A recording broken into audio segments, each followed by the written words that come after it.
I am Mrs. T.V. Ramana, Sanskrit Assistant Professor in Micah College, Mysuru.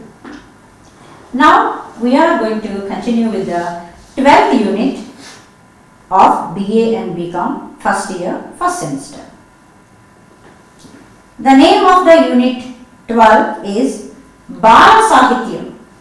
The objective of this unit is to give you an idea of literature for children in Sanskrit. As an example, a story is given which is written exclusively for children only. Features of children's literature. Children's literature has or should have some special features. The author should not try to exhibit their greatness in the literature written for the children. A limited vocabulary should be used. As you know, Sanskrit has a rich vocabulary. The same thing or concept or idea can be expressed in Sanskrit by many words. Like cloud can be said by any of the following words, like Abhra, Megha, Varivaha, Stanayitnu, Balahaka, Jalada, Varida, Ambuda, Ambhoda, Ambuvaha, etc. But when a writer wants to write a story or a poem for children, he should use only one word for one meaning. That word should be the most well-known expression for that meaning and easy to pronounce. Secondly, only simple sentences should be used. So he has to use Megha only because it is quite well known for the children. As you know, Sanskrit has many sandhis and also samasas or compounds. They can cause confusion even in the minds of adults, not to speak of children. So we have to be careful. Difficult words which are rarely used by people should never appear in children's literature. It must be easily understandable. Purpose of children's literature.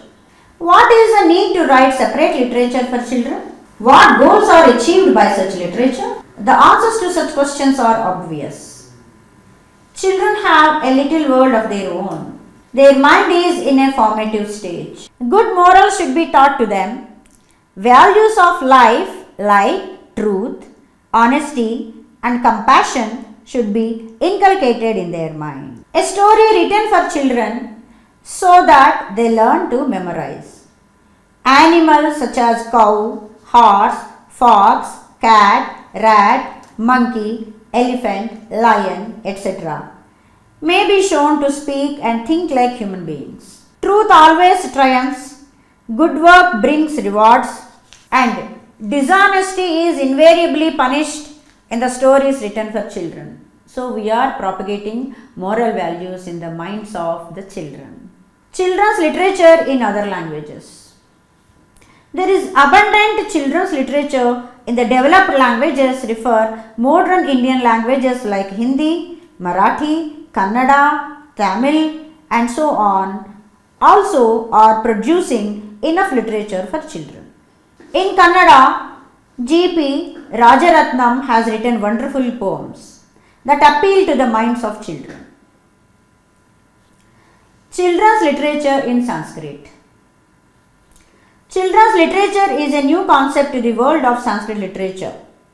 Panchatantra and Hitopadesha are good examples and said to have been composed to instruct wayward princes. But there are numerous shlokas and long sentences in them as they have come down to us.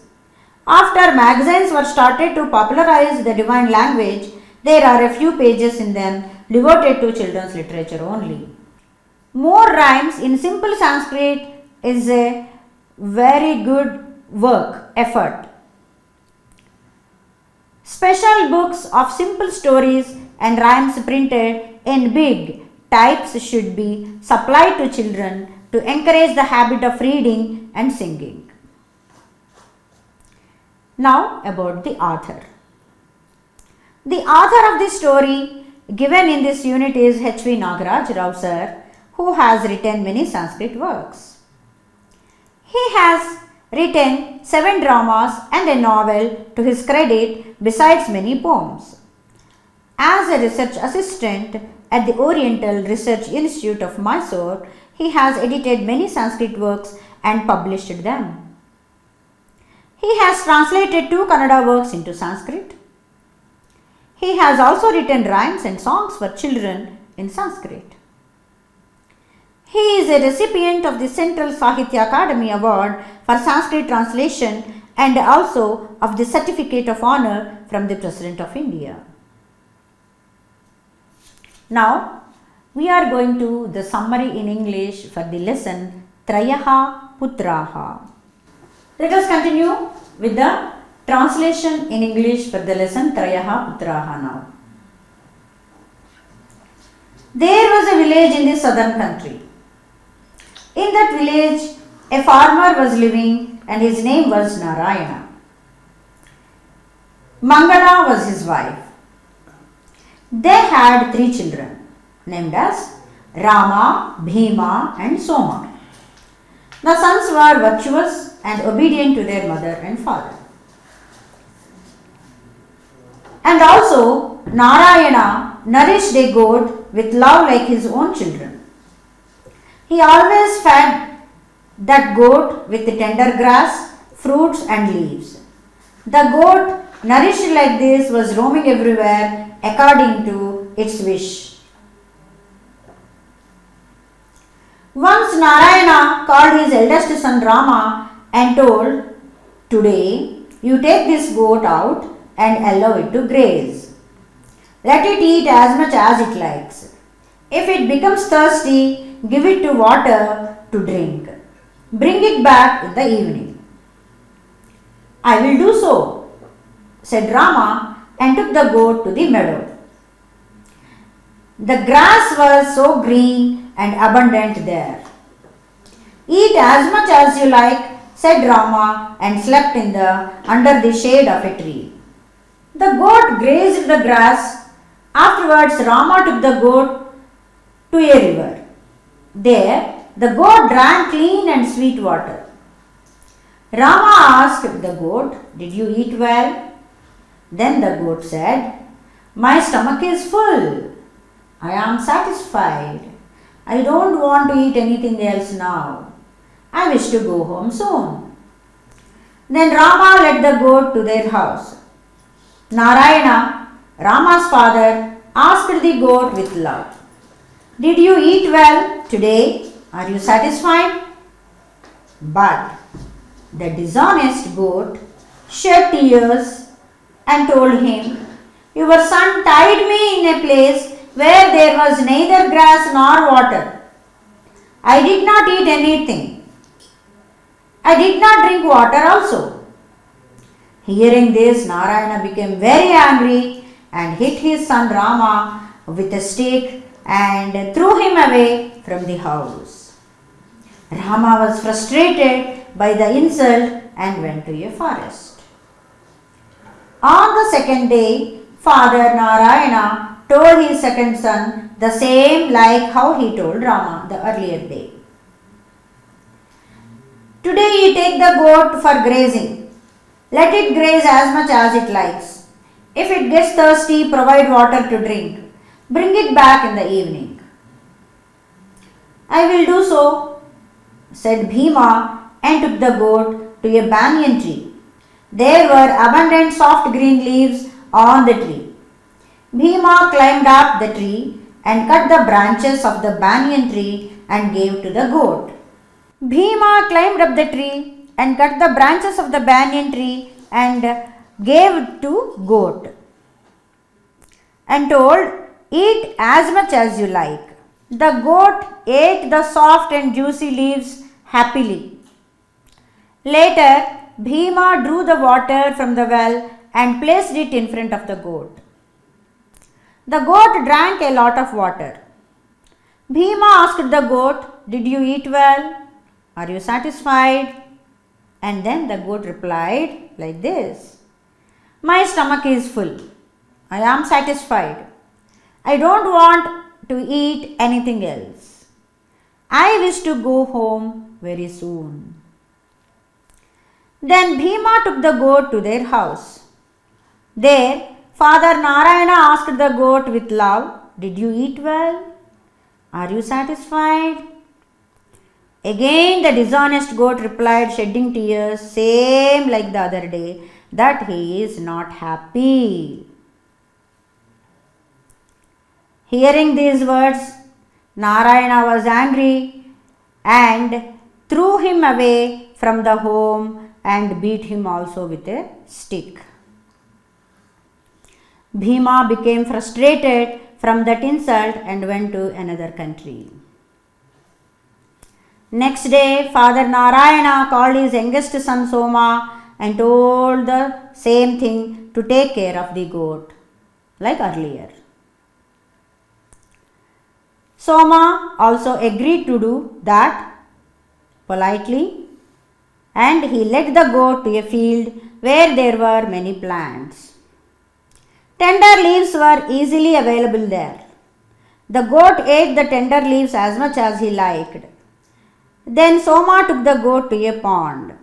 There, the goat drank cool sweet water. Then Soma asked the goat, "Did you eat and drink well?" The goat replied like this, "My stomach is full. I am satisfied. I don't want to eat anything else. I wish to go home soon." Then Soma led the goat to their house. Father Narayana asked the goat with love, "Did you eat well? Did you drink water?" The dishonest goat shed tears and said the same, and also told, "I did not eat anything. I did not drink water also. Your cruel son tied me in a sunny place." He complained against him. The angry father beat Soma and threw him away from home. Soma became frustrated by the insult and went to a foreign country, crossing the sea by a ship.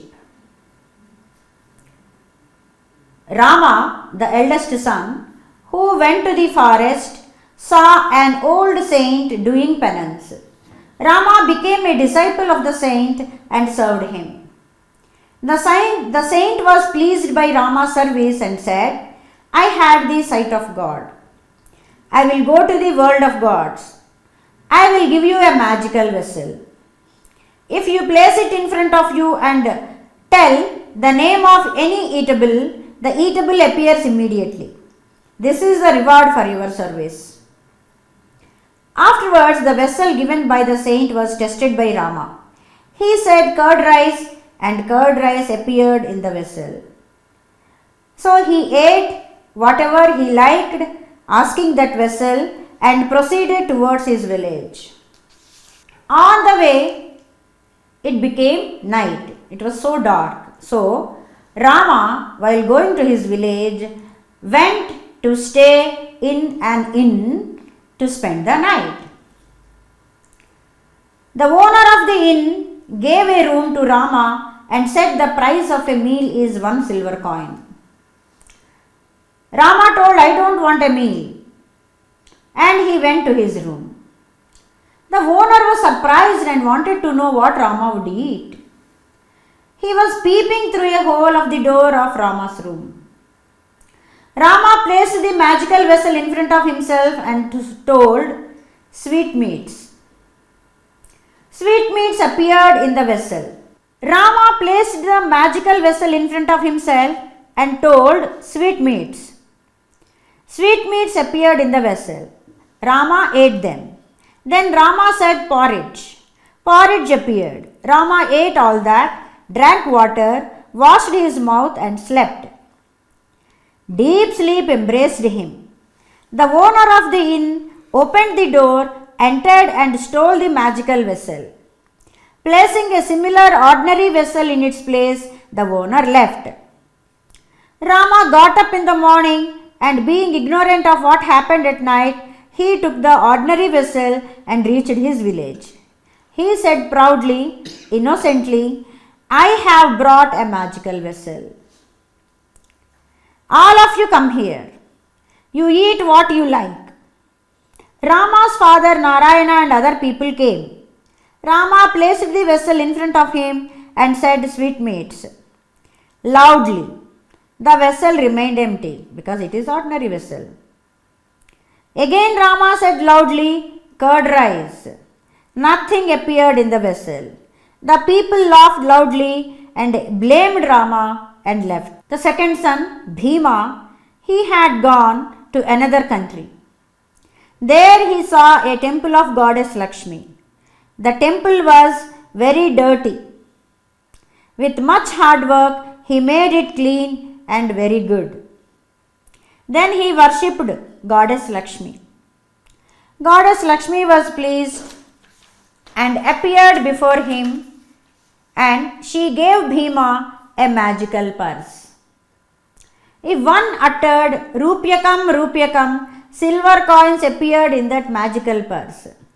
Bhima thought that he would please his father by making him rich and proceeded towards his village. On the way, he stayed in the inn to spend the night. When the owner of the inn said that money should be paid for a meal, Bhima told the purse, "Rupyakam, Rupyakam." Silver coins appeared in the purse. The owner of the inn received the silver coins and understood the secret of the purse. After Bhima fell asleep, the owner stole the magical purse and placed an ordinary purse in its place. Bhima got up in the morning and went to his village carrying the ordinary purse. He told the people, "Silver coins are produced in my magical purse. I will make all of you rich." All people came. He said loudly, "Rupyakam, Rupyakam." Nothing appeared in the purse. People laughed and scolded Bhima and left. And the third son, Soma, went to a foreign country, became a disciple of a magician and learnt the art of magic. The magician gave Soma a magical stick. When Soma said, "Tadaya, Tadaya," the stick would beat his enemy. Soma proceeded towards his village with the magical stick. He stayed in the inn to spend the night. By virtue of his knowledge of the science of mantra, Soma understood that the owner of the inn was a thief. The owner of the inn saw the magical stick and thought it should be special. He entered Soma's room silently to steal the magical stick. Soma understood this and said, "Tadaya, Tadaya." The magical stick started to beat the owner. The owner begged pardon, crying, but the beating continued. The owner wanted to save his own life and said, "Before you came here, Rama and Bhima, who was like you, had come. I stole the magical vessel from him, and then from Bhima also I have stolen the magical purse. So magical vessel and magical purse are with me. So please save my life. I will give both of those items to you." Soma ordered the baton to stop saying, "Ma Tadaya." The life of the owner of the inn was saved. In the morning, Soma went to his village carrying the magical vessel, magical purse, and magical stick. He gave eatables and silver coins to all people. All were happy. Father Narayana praised his sons, all three of them, especially Soma, who helped them. Then the dishonest goat was seen by Soma. "This goat is the cause of all trouble," thought Soma, and said, "Tadaya, Tadaya." The magical stick started to beat the goat. The goat tried to save itself by running away, but the magical stick was going everywhere and beating the goat. The goat came to Soma and said, "I will not tell lies hereafter.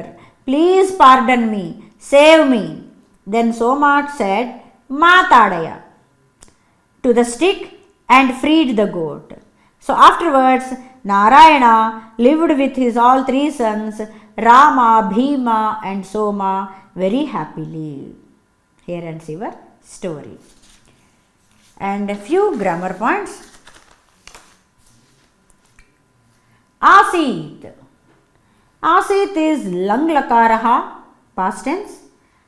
Pradhama purushaha, ekavachanam. Prativasati sma. When sma is added to the present tense word, it gives the meaning of past tense.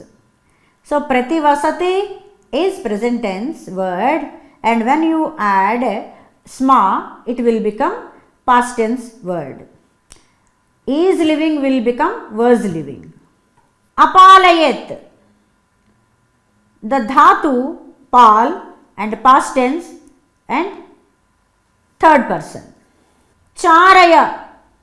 Char is the dhatu and it is imperative mood, second person singular. Charatu. Char dhatu ajnardhaka lot lakaraha pradhama purushaha ekavachanam. Anaya. A is a prefix and dhatu is ni and imperative mood, second person singular. Anayat, aswapat, abhakshayat, apibat, apruchat, avadat. All these words are lang lakaraha pradhama purushaha ekavachana forms. Nyapatayat. Ni plus apatayat yen sandhihi. Nyadadhat. Dha dhatu ni upasarga lang lakara prathama purushaha ekavachanam. Few questions basing on this lesson. Narayanasya putranam namani likhata. Ramaha kena karanena aranyam gataha. Lakshmyaha anugrahaha bhimena katham labdhaha. Somaha mayadandam katham labdhavan. Vishranti grahasya swami kim achorayat. Somaha pitaram kena prakarena atoshayat. Ajasya dandana somena katham kruta kasmat. And few words will be given to you. You have to make your own sentences basing on the words. And you must know how to use the indeclinables on your own. Thank you. Let us meet again in the next lesson. Hope you understood the lesson well.